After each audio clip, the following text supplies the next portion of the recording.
सन्ध्या। मम नाम अंजलि। अहं पञ्चमकक्षायां पठामि। अहं बेङ्गलूरुनगरे वसामि। अहं श्रीश्लोकवर्गस्य विद्यार्थिनी अस्मि। अस्माकं गुरुः श्रीमती सन्ध्या भट्। देवी अपराधक्षमापणस्तोत्रम्। न मन्त्रं नो यन्त्रं तदपि च न जाने स्तुतिमहो, न चाह्वानं ध्यानं तदपि च न जाने स्तुतिकथाः, न जाने मुद्रास्ते तदपि च न जाने विलपनम्, परं जाने मातस्तदनुसरणं क्लेशहरणम्। विधेरज्ञानेन द्रविणविरहेणालसतया, विधेया शक्यत्वात् तव चरणयोर्याक्युतिरभूत्। तदेतच्छन्तव्यं जननि सकलोद्धारिणि शिवे, कुपुत्रो जायेत क्वचिदपि कुमाता न भवति।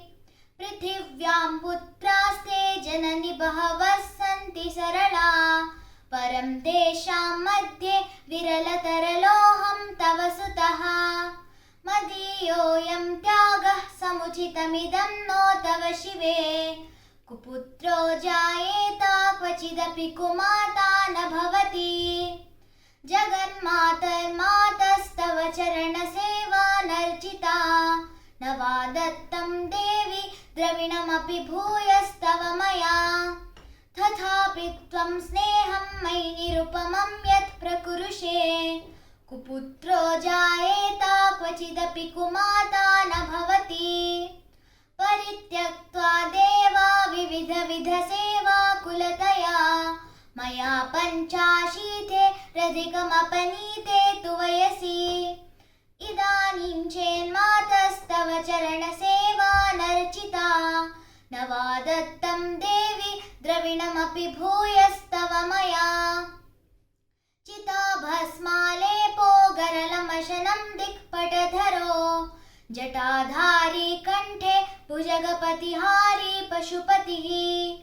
कपालीभूतेशो भजति जगदीशैकपदवीं, भवानी त्वत्पाणि ग्रहणपरिपाति फलमिदम्।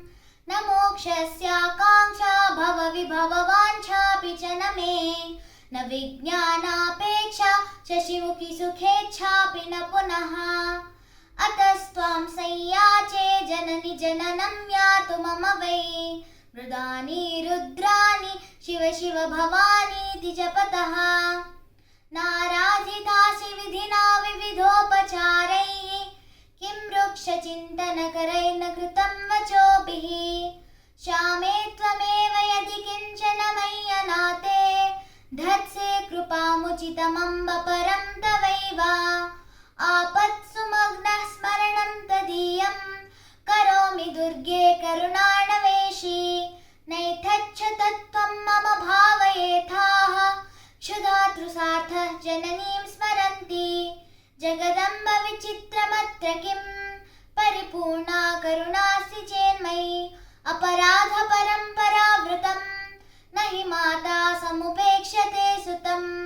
मत्समः पातकी नास्ति, पापग्नि त्वत्समा नहि। एवं ज्ञात्वा महादेवी, यथा योग्यं तथा कुरु। इति श्री देवी अपराधक्षमापणस्तोत्रं सम्पूर्णम्। धन्यवादः।